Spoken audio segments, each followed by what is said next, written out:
All right, hey guys, today we're going to be talking about Thypoch because it's been 1 year since they've been on the market, and I remember hearing about them when they were just rumors, on Leica rumors and all that, and they kind of appeared out of nowhere. And in the last year, I've had the opportunity to collaborate with them on many projects.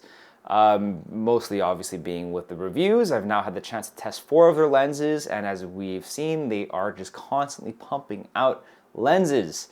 And I just wanted to kind of touch back on what I've been up to with them and how I incorporate these wonderful lenses that I've really praised into my workflow. So these two are my main, daily driver Thypoch lenses. This is the 28mm 1.4 Simera with a moment cinebloom filter on it, and this is a 50mm 1.4 Simera with the with the CPL, circular polarizing filter on it. First of all, the 28mm came out earlier this year, and I was super excited about it. Obviously, Thypoch entered the market with a 35 1.4 Simera, and that lens is absolute kick-ass. It is a perfect counterpart to the 35mm Sumilux FLE.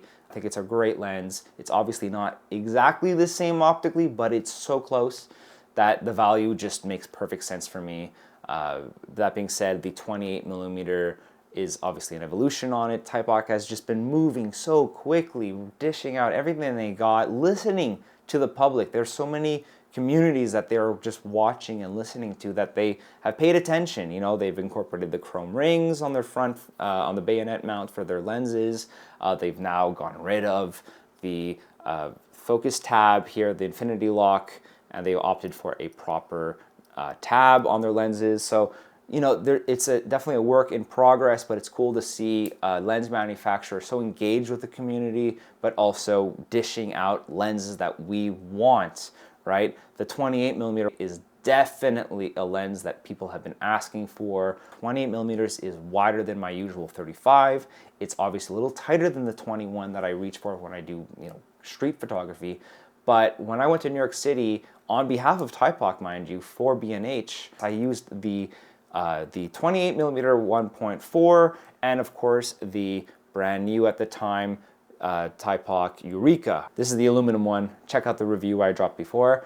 The 28mm was such a unique experience because I've been sticking with 35mm since 2017 pretty much, and shooting 28mm at 1.4 is a bit much for street photography, so I stopped it down quite a lot, but it was very intuitive, very fun to use. For my workflow now, I do weddings pretty much every weekend, and this 20mm was actually my go-to lens for so many weddings, primarily for video use. Because you have that declickable aperture, you have a very short minimum focusing distance, and you have that fast 1.4 speed. So I just declick the aperture, I can adjust on the fly where I want to be. If I'm going from indoor to outdoor, I'm sticking by this lens, but also when I do video for weddings, I'm usually shooting 4K 60. I like having the croppability, the detail, and of course the ability to slow down my footage. But all my cameras, the Sony a7R5 here, a7 IV, and my Leica SL2S, all have one thing in common when you shoot 4K 60, and that is a cropped image, a 1.5 crop. So when you crop 28mm, suddenly you're at around 40mm, right? Give or take. So that gives me enough breathing room to have field of view that I want. And that's why I've really, really, really come to love this 28mm. The cinebloom filter here from Moment that I have on, this is the 10%, is also a nice addition because it lowers a bit of that modern look that you get from this lens, because it is a very modern optic. And it introduces a little bit more of that glow, that haze to the image, which I like, especially when I'm working at least with lenses like the 35 steel rim. Having a super modern lens next to that very flary, hazy lens, this kind of blurs the lines just a bit more. So definitely check out getting a halation filter for your lens if you're willing to, if you want to, give it a little bit more of a vintage touch. And as for the 50mm, This is my second 50, if you will. I like the minimum focusing distance. It's a crutch for my 50 Summilux spherical because I just can't live without the 50 Summilux spherical. That being said, this lens is so similar that it's always on a B camera, or it's not on one of my cameras. It's on Emma's camera because we're shooting together, doing these weddings together. And when we come back and look at the footage, the lines get blurred so easily. It's so hard to distinguish one from the next. And that's where I guess I was very right about my opinion about this lens. I think it is a very worthy Leica Summilux counterpart, and diving into our workflow, they're so similar. There are differences when you start diving into the files, but watch my review on that. You'll see they're not as big as you would think.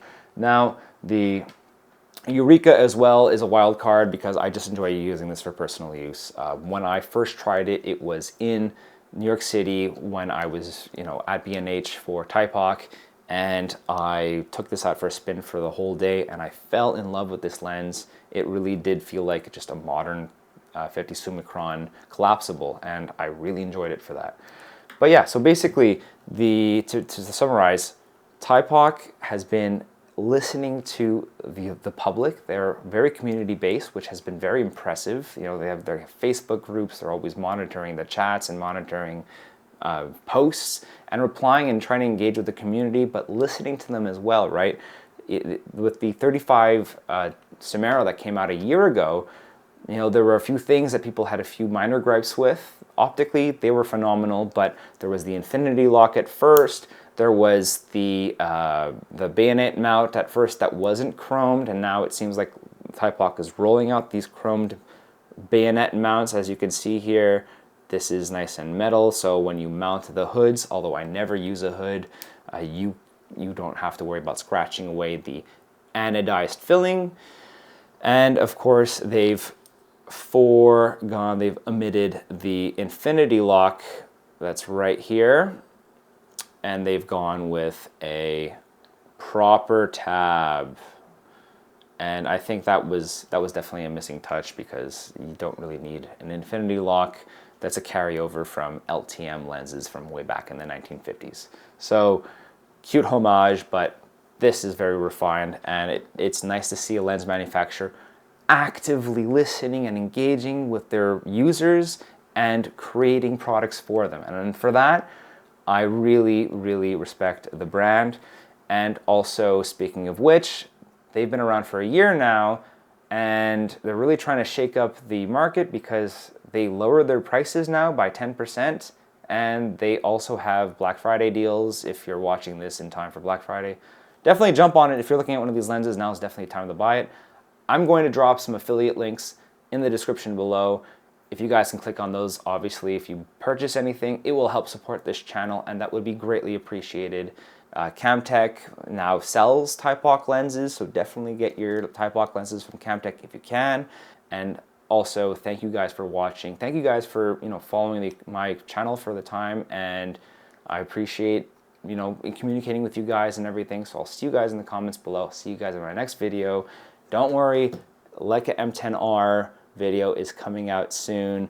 I've had this camera now for 6 months, so I've really gone to put it through its paces, and I can't wait to share what it's like to have this dream camera of mine, at least. So see you guys real soon, and of course, don't forget to like, subscribe. Cheers.